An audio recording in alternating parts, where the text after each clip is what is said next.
कहानी की शुरुआत में हम विल नाम के एक साइंटिस्ट को देखते हैं जो अल्जाइमर नामी बीमारी का इलाज ढूंढ रहा था, क्योंकि उनके पिता भी अल्जाइमर बीमारी के शिकार थे। विल का उसके पिता के अलावा इस दुनिया में और कोई नहीं था, इसीलिए वो हर हाल में अल्जाइमर नामी बीमारी की दवा बनाना चाहता था। अल्जाइमर एक ऐसी बीमारी है जिसमें धीरे धीरे मरीज की याददाश्त कमजोर होने लगती है और एंड में वो इंसान अपना नाम तक भूल जाता है। अब विल का इस दुनिया में अपने फादर के अलावा और कोई था भी नहीं, इसलिए वो अपने फादर को खुद से दूर होते नहीं देख सकता था। विल दिन रात मेहनत करके फाइनली एक दवा बना लेता है, लेकिन सबसे पहले इंसान पर इस दवा को टेस्ट करना एक रिस्की काम था, इसलिए ये दवा सबसे पहले एक फीमेल चिंपैंजी पर टेस्ट किया जाता है और जो रिजल्ट सामने आया उसने सबको हिलाकर रख दिया। इस दवा से वो फीमेल चिंपैंजी बहुत ज्यादा इंटेलिजेंट हो जाती है। विल जब उसकी इंटेलिजेंस देखता है तो उसे बहुत खुशी होती है और अब वो इस दवा को इंसानों पर इस्तेमाल करना चाहता है। विल सबसे पहले ये बात अपने सीनियर को बताता है और उसके बाद बोर्ड ऑफ मेंबर्स की एक मीटिंग रखी जाती है जहां पर वो अपनी प्रेजेंटेशन दे रहा होता है। विल की इस नई दवा से सब के सब बहुत खुश होते हैं क्योंकि इसके रिजल्ट्स बहुत ज्यादा पॉजिटिव थे। विल की प्रेजेंटेशन के दौरान दूसरी तरफ उस फीमेल चिंपैंजी को दिखाया जाता है जिसके ऊपर विल की दवा को इस्तेमाल किया गया था। वहां पर एक वर्कर आता है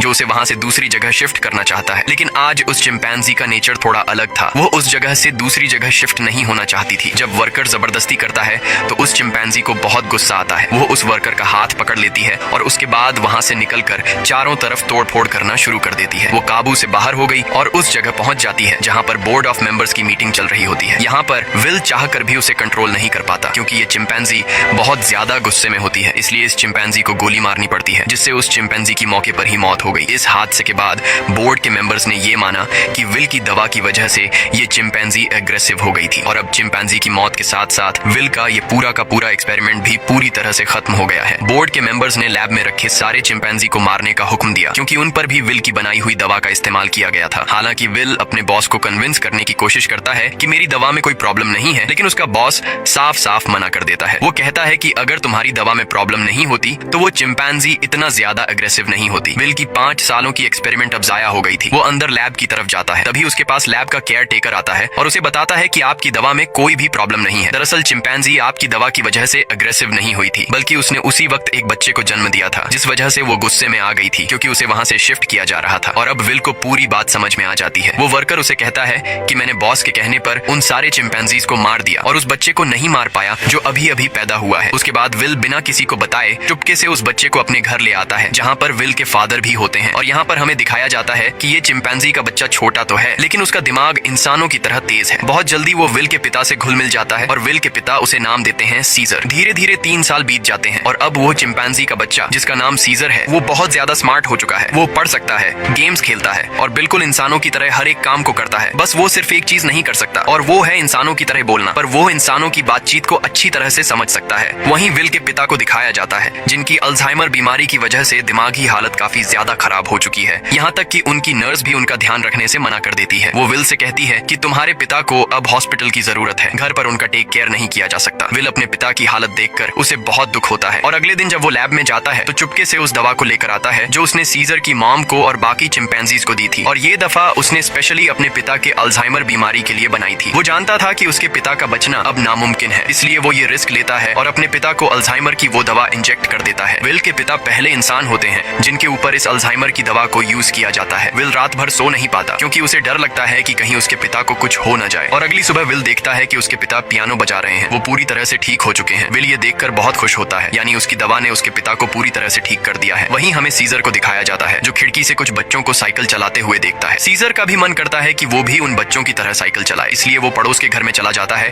पर इस घर का मालिक बहुत ही खड़ूस इंसान था। वो सीजर को देख लेता है। अब वो सीजर को मारने के लिए बेसबॉल का बैट उठाकर उस पर हमला कर देता है, लेकिन उससे पहले कि वो उसे बुरी तरह से मारता, यहाँ पर विल और उसके पिता सीजर को बचा लेते हैं। विल पड़ोसी को समझाने की कोशिश करता है कि ये सिर्फ खेलने की कोशिश कर रहा था, इससे तुम्हें कोई खतरा नहीं है। पड़ोसी कहता है कि ये मेरे बच्चों को नुकसान पहुंचा सकता है और अगर ये बंदर का बच्चा दोबारा यहाँ पर आया तो मैं इसे मार दूंगा। यहाँ पर सीजर के पैर पर चोट लग गई होती है, इसलिए विल उसे डॉक्टर कैरोलिन के पास ले जाता है और जब कैरोलिन उसका इलाज करती है तो उसे पता चलता है कि ये बहुत ज्यादा इंटेलिजेंट है क्योंकि सीजर विल से इशारों में बात कर रहा होता है। जल्द ही विल और डॉक्टर कैरोलिन की आपस में दोस्ती हो जाती है। कैरोलिन को सीजर बहुत पसंद आ जाता है, इसलिए वो विल के घर आना शुरू कर देती है, जहाँ उसे पता चलता है कि सीजर हमेशा घर पर रहता है, उसे बाहर नहीं ले जाया जाता, इसलिए सीजर हमेशा खिड़की से बाहर देखता रहता है। कैरोलिन विल से कहती है कि हमें उसे बाहर ले जाना चाहिए। विल को ये आइडिया पसंद आया और अगले दिन विल और कैरोलिन सीजर को पास के एक जंगल में ले गए, जिसका नाम रेडवुड है। वह खूबसूरत जंगल सीजर के लिए किसी जन्नत से कम नहीं था। सीजर को ये जगह बहुत पसंद आई और इसी तरह से 2 साल और बीत जाते हैं। अब विल और कैरोलिन एक दूसरे के साथ रिलेशनशिप में आ चुके हैं। सीजर भी अब बड़ा हो चुका है और ये लोग हमेशा उस जंगल में आते। एक दिन जब ये लोग रेडवुड जंगल में होते हैं तो वहाँ एक फैमिली आती है जिनके पास एक डॉग होता है, जिसके गले में पट्टा बांधा गया होता है। वह डॉग सीजर पर भौंकने लग जाता है, जिसे देखकर सीजर बहुत ज्यादा मायूस हो जाता है। सीजर इसलिए मायूस नहीं होता कि डॉग ने उस पर भौंका, बल्कि वो डॉग के गले में पट्टा देख लेता है और पट्टा तो उसके गले में भी विल ने बांधा था। वो विल से इशारे में पूछता है, क्या मैं तुम्हारा कोई पालतू जानवर हूँ? जिस पर विल जवाब देता है, नहीं, तुम पालतू नहीं हो, तुम मेरे बेटे हो। पर सीजर अब समझदार हो चुका था। वो अपने बारे में जानना चाहता था कि वो कौन है और कहाँ से आया है, इसलिए विल सीजर को अपनी लैब के बाहर ले जाता है और बताता है कि तुम्हारी मॉम यहाँ पर थी, हमने उसके ऊपर एक दवा का इस्तेमाल किया था और उसी दवा की वजह से आज तुम इतने ज्यादा इंटेलिजेंट हो। अब सीजर को अपने बारे में सब कुछ पता चल चुका है। इसके बाद ये लोग घर आते हैं,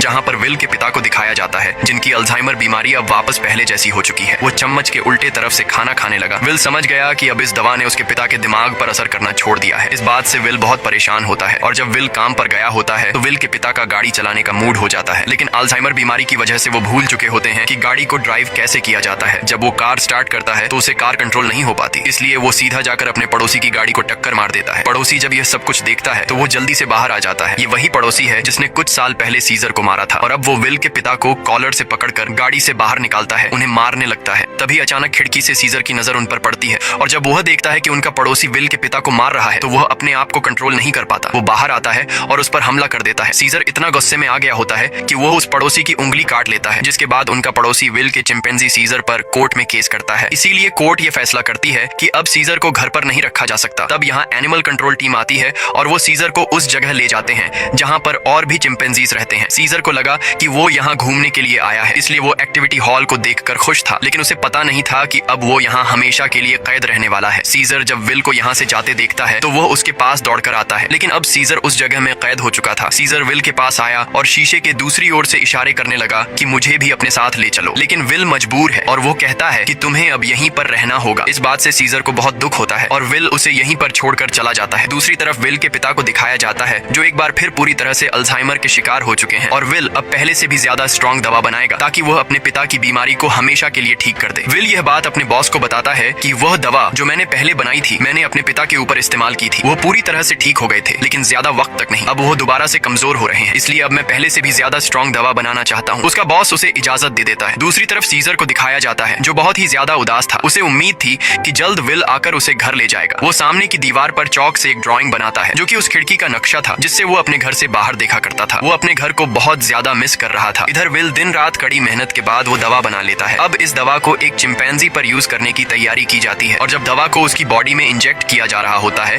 तभी प्रेशर की वजह से एक पाइप निकल जाता है। वहाँ पर उनका एक वर्कर होता है जिसका नाम फ्रैंकलिन है। दवा की कुछ गैस उसकी नाक के अंदर चली जाती है क्योंकि उसने मास्क नहीं पहना होता। हालांकि उस वक्त उस पर गैस का कोई असर नहीं पड़ता और यह लोग उस चिंपैंजी के बॉडी में दवा इंजेक्ट कर लेते हैं, जिसके बाद वो चिंपैंजी बहुत ज्यादा इंटेलिजेंट हो जाता है, यानी कि उनकी यह दवा भी कामयाब हो गई। इसके बाद विल और कैरोलिन सीजर से मिलने जाते हैं, जिसे बहुत ही छोटे पिंजरे के अंदर कैद किया गया होता है। यहाँ पर सीजर के हाथ में चोट भी लगी होती है, जिससे विल को बहुत गुस्सा आता है और वहाँ के गार्ड्स को धमकी देता है कि अगर तुमने इसके साथ कोई भी गलत सलूक किया तो मैं तुम्हारे इस जगह को बंद करवा दूंगा। विल के आने से सीजर बहुत खुश था क्योंकि वो समझ रहा था कि विल आज उसे घर वापस ले जाएगा, लेकिन विल उसे कहता है कि जब तक कोर्ट मुझे इजाजत नहीं देती मैं तुम्हें घर वापस नहीं ले जा सकता। जिसके बाद विल यहाँ से चला जाता है और सीजर बहुत ज्यादा उदास हो जाता है। उसे घर की बहुत याद आती है। यहाँ उसे गंदा खाना और जेल का स्टाफ उसके साथ बहुत बुरा सलूक करते हैं। जब विल अपने घर जाता है तो देखता है कि उसके पिता की हालत बहुत ज्यादा खराब है। वो उन्हें दवा देना चाहता है पर विल के पिता मना कर देते हैं। वो कहते हैं कि अब मेरा वक्त आ चुका है और उसके बाद विल के पिता की डेथ हो जाती है। विल अपने पिता की डेथ से पूरी तरह से टूट जाता है और अब सीजर के अलावा उसका कोई भी नहीं है। वो उसे अपना बेटा मानता है, इसलिए वो बहुत सारे पैसे लेकर उस जगह जाता है जहाँ पर सीजर को कैद किया गया है। वहाँ का जो हेड होता है विल उसे बहुत सारे पैसे देता है और कहता है कि मैं सीजर को अपने साथ ले जाना चाहता हूँ। उस जगह का हेड इतने सारे पैसे देखकर विल की बात मान जाता है। विल सीजर के पास आया और उसे अपने साथ चलने को कहा, लेकिन सीजर दरवाजा बंद कर देता है क्योंकि अब वो विल के साथ नहीं जाना चाहता। हालांकि सीजर को विल से बिछड़ने का दुख तो था, लेकिन अब वो किसी का पालतू बनकर जिंदगी नहीं गुजारना चाहता था। वो अपने साथ साथ उस जगह में बंद बाकी चिंपैंजीज को भी आजाद देखना चाहता था, जिसके बाद विल को लौटना पड़ता है। रात को उस जगह काम करने वाले एक लड़के के कुछ दोस्त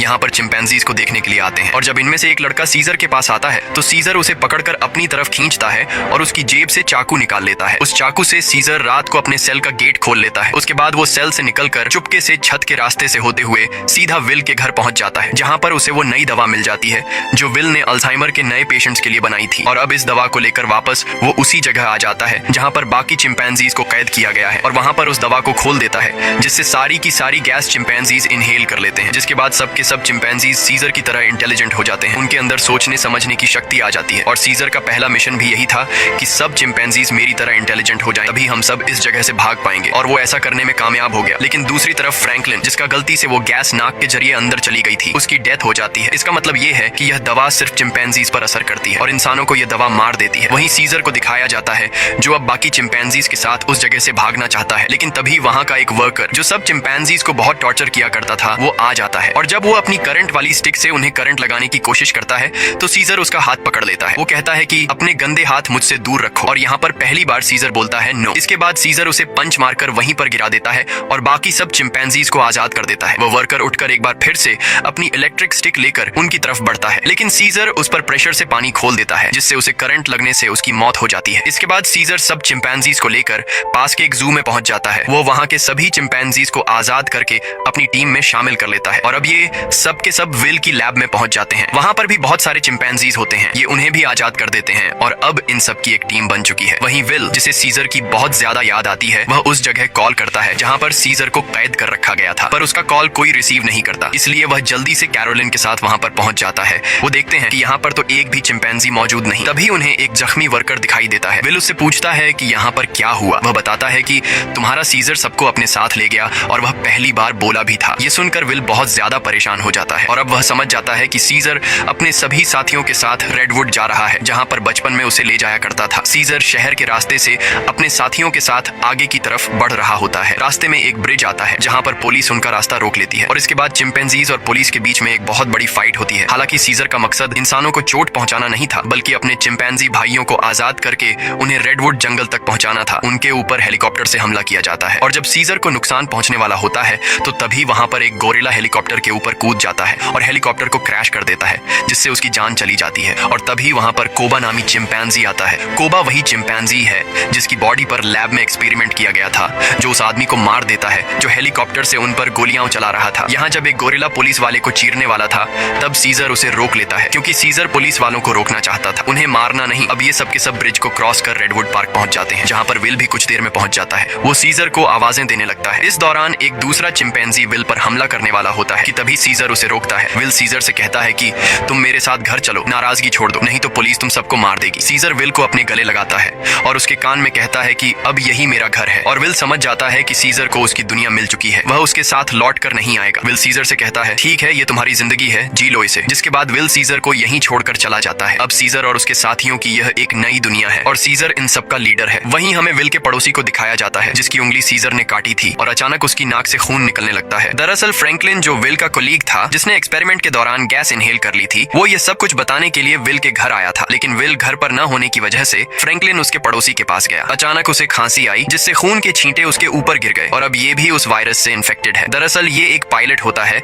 जो कि इंटरनेशनल फ्लाइट्स उड़ाता है। इसका मतलब ये वायरस पूरी दुनिया में फैला देगा जिससे पूरी दुनिया बदल जाएगी, और होता भी ऐसा ही है। इस मूवी का सेकंड पार्ट 2014 में आया था जिसमें दिखाया जाता है कि वायरस को फैले हुए आज 10 साल हो चुके हैं और दुनिया से इंसानों की बहुत बड़ी आबादी खत्म हो चुकी है। जहां एक तरफ इंसानों की आबादी कम हो रही थी, दूसरी तरफ चिंपैंजीज की जनरेशन बढ़ती जा रही थी। ये सभी उस जंगल में पूरी तरह से फैल चुके थे और वो सभी अब पहले से भी ज्यादा स्ट्रॉन्ग हो चुके थे। यहाँ हमें सीजर को दिखाया जाता है, वो अब भी सभी चिंपैंजीज का लीडर है और इस जंगल में सीजर का ही राज चलता है। इस जंगल में अब इंसानों का आना मना है। सीजर का अब एक बेटा हो चुका है जिसका नाम ब्लू आई है। एक दिन सीजर का बेटा जब अपने दोस्त के साथ जंगल में घूम रहा होता है, तभी उनके सामने एक इंसान आ जाता है जो जंगल में अपनी टीम के साथ हाइड्रो इलेक्ट्रिक डैम देख रहा होता है ताकि पूरे शहर को इलेक्ट्रिसिटी दोबारा से दी जा सके, और ये डैम चिंपैंजीज के इलाके में है। अब वो आदमी जब सीजर के बेटे ब्लू आई और उसके दोस्त को देखता है तो वो बहुत ज्यादा डर जाता है और अपनी गन निकाल लेता है। सीजर का बेटा भी गुर्राने लगता है। वो आदमी डर कर गोली चला देता है जिससे सीजर के बेटे का दोस्त घायल हो जाता है। गोली की आवाज सुनकर सभी चिंपैंजीज यहाँ पर आ जाते हैं। साथ ही जिस आदमी ने गोली चलाई होती है उसके साथी भी आ जाते हैं जो यहाँ पर डैम ढूंढ रहे होते हैं। चिंपैंजीज उन्हें मारना चाहते हैं। वो सब उन लोगों पर बहुत ज्यादा गुस्सा होते हैं। तभी इंसानों के ग्रुप का लीडर आगे आता है जिसका नाम मैल्कम है। वो सीजर से बात करता है। वो उसे बताता है कि हम यहाँ पर किसी को नुकसान पहुंचाने के लिए नहीं आए, हम तो बस यहाँ सिर्फ शहर की बिजली ठीक करने के लिए डैम ढूंढ रहे हैं। सीजर उससे कहता है चलो ठीक है, इस बार तुम आ गए लेकिन दोबारा यहाँ पर मत आना, तुम सब यहाँ से चले जाओ। अब वो सब के सब यहाँ से चले जाते हैं और इन्हीं चिंपैंजीज में जो कोबा होता है, जिसके ऊपर कभी इंसानों ने एक्सपेरिमेंट्स किए थे, जो इंसानों से बहुत ज्यादा नफरत करता है, वो सभी चिंपैंजीज से कहता है कि इंसान दोबारा से हमारे इलाके में आ गए हैं, वो हमें फिर से नुकसान पहुंचाएंगे, इसलिए इंसानों को हमें अपनी ताकत दिखानी होगी। और सीजर भी अब उसकी बातों में आ जाता है और ये सब तय करते हैं कि ये इंसानों की बस्ती में जाएंगे। और अब सीजर अपने घोड़े पर बैठकर सबके आगे होता है, उसके साथ सभी चिंपैंजीज इंसानों के इलाके में जाते हैं। यहाँ पर दिखाया जाता है कि जो पहले रोशनियों से चमकने वाला एक खूबसूरत शहर हुआ करता था, अब वो पूरी तरह से वीरान हो चुका है। यहाँ पर टेक्नोलॉजी और बहुत सारी चीजें अब पूरी तरह से खत्म हो चुकी हैं। सीजर अपनी पूरी सेना को लेकर इंसानों के इलाके में पहुंच जाता है,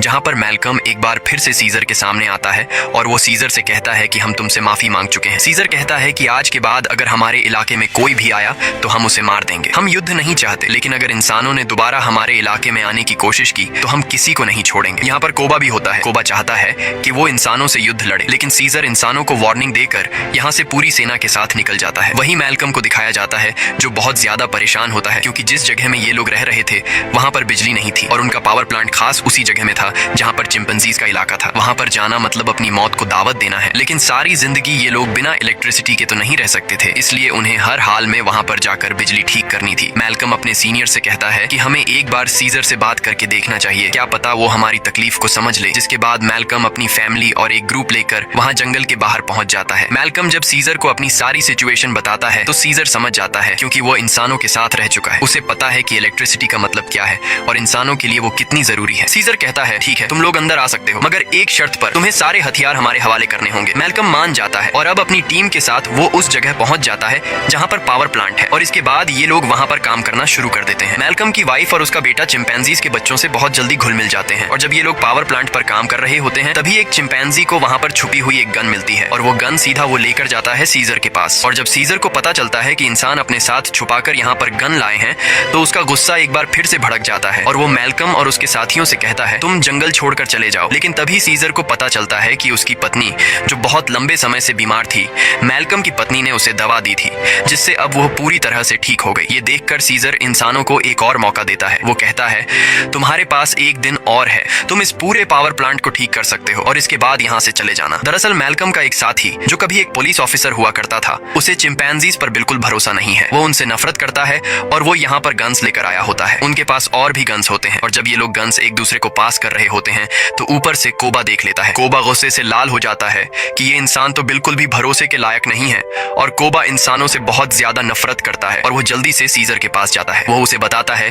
कि इंसानों के पास और भी हथियार हैं, इंसान भरोसे के लायक नहीं है, तुम्हें उन्हें हमारे इलाके से निकालना होगा। जिस पर सीजर उसे सब्र रखने को कहता है। इस बात से कोबा को गुस्सा आता है। वो कहता है तुम्हें अपने साथियों की बिल्कुल भी परवाह नहीं है, तुम इंसानों से प्यार करते हो क्योंकि तुम भी उन्हीं में से एक हो। और अब सीजर को इस बात पर गुस्सा आता है और वो कोबा पर हमला कर देता है। सीजर उसे बहुत बुरी तरह से घायल कर देता है। कोबा अब बदले की आग में जलने लगा। वो यहाँ से सीधा उस जगह जाता है जहाँ पर इंसान और उनके हथियार हैं। वो वहाँ से इंसानों के हथियार लेता है और बहुत सारे इंसानों को मार देता है और उन्हें मारने के बाद वापस वो अपने इलाके में आता है जहाँ पर वो अपने ही चिंपैंजीज के कई घरों को आग लगा देता है। और जब मौका देखता है कि सीजर बिल्कुल अकेला है, उसके पास कोई भी नहीं है, तो वो चुपके से सीजर को भी गोली मार देता है। सीजर वहीं झाड़ियों में गिर जाता है। इसके बाद कोबा अब सभी चिंपैंजीज के पास जाता है और कहता है इंसानों ने हमारे घर जला दिए और हमारे लीडर सीजर को भी मार दिया। वो हम पर हमला कर रहे हैं, हमें उन्हें सबक सिखाना होगा। कोबा इंसानों के खिलाफ युद्ध का ऐलान कर देता है। साथ ही वो यह भी ऐलान करता है कि अब मैं तुम सब का लीडर हूँ। इसे सब लीडर मान लेते हैं और इंसानों से युद्ध लड़ने के लिए तैयार हो जाते हैं। दूसरी तरफ इंसानों को दिखाया जाता है जहाँ उनके घरों में अब लाइट आ चुकी होती है क्योंकि पावर प्लांट ठीक हो चुका है। वो सब एक साथ मिलकर एंजॉय कर रहे होते हैं। वहीं कोबा अपनी पूरी सेना के साथ उस जगह पहुंच जाता है जहाँ पर इंसानों के हथियार हैं। सबसे पहले ये चिंपैंजीज इंसानों के हथियार को लूटते हैं और इसके बाद उन्हीं हथियारों से इंसानों के ऊपर हमला कर देते हैं। कई इंसानों को मार दिया जाता है। यहाँ पर वो छोटा चिंपैंजी भी होता है जिसे जंगल में एक इंसान ने गोली मारी थी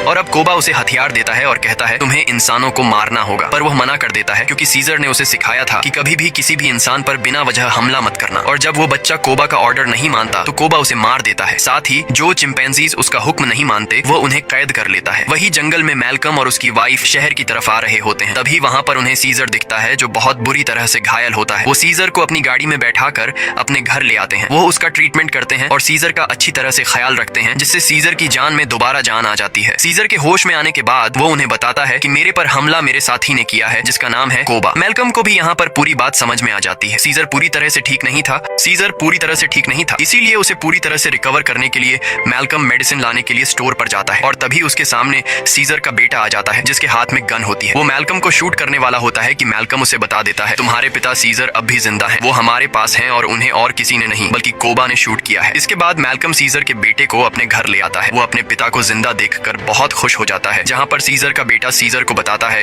कि किस तरह से कोबा ने अपने आप को लीडर बनाया और उसने बाहर की दुनिया में मासूम लोगों की जान ली। सीजर के बेटे को भी अब पता चल चुका है कि उसके पिता सीजर पर और किसी ने नहीं बल्कि कोबा ने गोली चलाई थी। इसीलिए अब वह वापस उसी जगह जाता है जहाँ पर कोबा ने इंसानों को और बहुत सारे चिंपैंजीज को बंदी बनाकर रखा है। सीजर का बेटा सबको आजाद कर देता है। मैल्कम भी उनका साथ देता है और वो उन सबको टावर के अंदर ले आता है, जहाँ पर उसकी मुलाकात वही पुलिस ऑफिसर से होती है। वह ऑफिसर मैल्कम को बताता है कि इलेक्ट्रिसिटी आने के बाद मैंने रेडियो से आर्मी के साथ कांटेक्ट कर लिया है और बहुत जल्द बहुत बड़ी आर्मी की सेना यहाँ पर आने वाली है, जो सभी चिंपैंजीज का खात्मा कर देगी। साथ ही वह यह भी बताता है कि मैंने टावर के ऊपर बहुत सारे बॉम्ब्स को फिट कर दिया है, ताकि जब चिंपैंजीज टावर के ऊपर चढ़ेंगे तो मैं बॉम्ब को ब्लास्ट करके उन सब चिंपैंजीज को मार दूंगा। हालांकि इसमें उसकी खुद भी जान चली जाएगी। उसके हाथ में रिमोट कंट्रोल होता है और अब ये देखने के बाद मैल्कम और सभी इंसान वहां से भागना शुरू कर देते हैं। वहीं सीजर को दिखाया जाता है, जो अब यहाँ पर पहुंच चुका है। उसका सामना कोबा से होता है और कोबा और उसके बीच फाइट शुरू हो जाती है। सीजर को जिंदा देखकर बाकी चिंपैंजीज भी कोबा की गद्दारी को जान चुके हैं। वहीं हमें उस पुलिस ऑफिसर को दिखाया जाता है जो टाउन के एक हिस्से को बॉम्ब से ब्लास्ट कर देता है, जिसमें कई सारे चिंपैंजीज मारे जाते हैं, लेकिन कोबा, सीजर और उसके कई साथी अब भी जिंदा हैं। जब कोबा देखता है कि बहुत सारे चिंपैंजीज वापस सीजर को सपोर्ट करने लगे हैं, तो वह उन सब पर गोलियां चलाना शुरू कर देता है। तभी सीजर काफी ऊंचाई से कोबा पर हमला कर देता है